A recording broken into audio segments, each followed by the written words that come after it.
Respected Father Jayappa, the President of St.Peter's Pontifical Institute, the Rector in charge, Father Stanislaus, respected professors, fathers, sisters, ladies and gentlemen, I'm very sure the hour is not the time to give a big talk or a long talk. At the same time, making myself aware of the jubilant situations in which you are celebrating the Institute Day, I take this opportunity once again to remind myself of the reminiscence that I used to have when I was a student in this institute. I'm very proud to say today, St. Peter's built me, gave me an orientation as a theologian, and put me in the right rhythm to understand there's a meaning for my life as a priest today.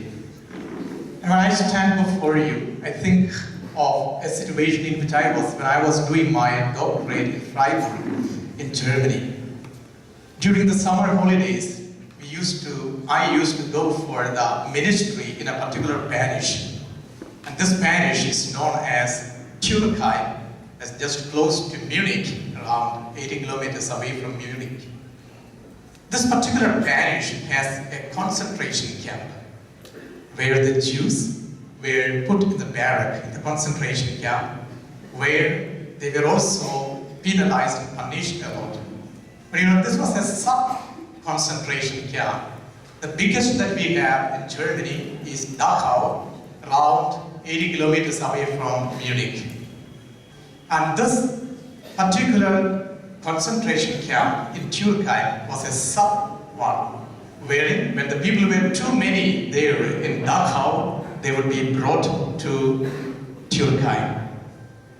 One of the famous personalities who escaped or later came up to be a great psychologist, Viktor Frankl, in fact, lived in this concentration camp, Türkei. I had the privilege to visit this particular concentration camp. They say, Viktor Frankl, when he was writing that famous book, Man's Search for Meaning, he completed it in Türkei. And because of that, I had a great desire to read this book. And one of the things that touched me in this book is this. Today, you and I can live without friends. You and I can live without money. But you and I cannot live without meaning in life. You and I can live without friends. You and I can live without money. But you and I cannot live without meaning in life. My dear brothers and sisters, perhaps this Institute Day has brought in certain concept of a meaning for us. Being treacherously looked upon, certain times even blamed upon, we have been struggling to find an orientation and meaning for our life. And perhaps an institute of this nature, which has built up humans to be human and to be priests for the church, has also a credibility which is being taken into consideration. And precisely that is what we are projecting today on this Institute Day. There's a meaning for your life. You are someone who has got something to do with life. You are someone who has got something to do with the purpose in life and communicate that purpose to those who come in contact with you. You have a responsibility to find the meaning of your own life and that of your brother or sister. Today for this Institute Day, we have chosen the particular theme, Lead, Serve, Shine. I felt personally, this is something that needs to be also a part of our very life itself. Mid-90s, there was a very interesting book called The Power Shift. The Power Shift. In this book, the author mentions about 3 kinds of powers. The first one is the money power. You can buy anything with money. But one of the things that you notice is that today's rich man can be also tomorrow's pauper.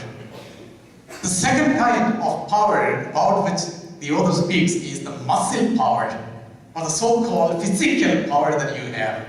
But you may be a handsome man today, but tomorrow you can be a cancerous patient. or a spark of fire on your face can spoil your whole beauty. But the author speaks about a third kind of power, a power that can never be destroyed. And he says, this is the power of knowledge. The power of knowledge. And this power is something contagious, because a teacher taking class in the classroom is different from a person who is selling a coconut. You give the coconut to the one who buys it, and you lose the coconut, the other gains it. But a teacher taking class in the classroom imparts knowledge to the students. When she never loses it, the other gains it. Knowledge is contagious, and this is exactly the power that can build the world today. When you are someone who is called to lead and to serve, the power that is expected of you is not muscle, not money, but the power of knowledge. In the Gospels, we would see this power not merely as something external, but Jesus calls it an authority. This is an authority that is given to me by my Father, exousia. It comes out of a person. That was the distinguishing aspect of Jesus' life. People who listened to him told about him, he speaks differently than our teachers and Pharisees. He is a man with authority. That means he has a power over the other. He deserves that which he gets. He commands respect, never demands it. My dear brothers and sisters, today when we are celebrating this Institute Day, let's remind ourselves of one thing. True knowledge is authority. When you are a man of authority, a woman of authority, it leads you to a further level of your existence. You automatically become a leader in the society.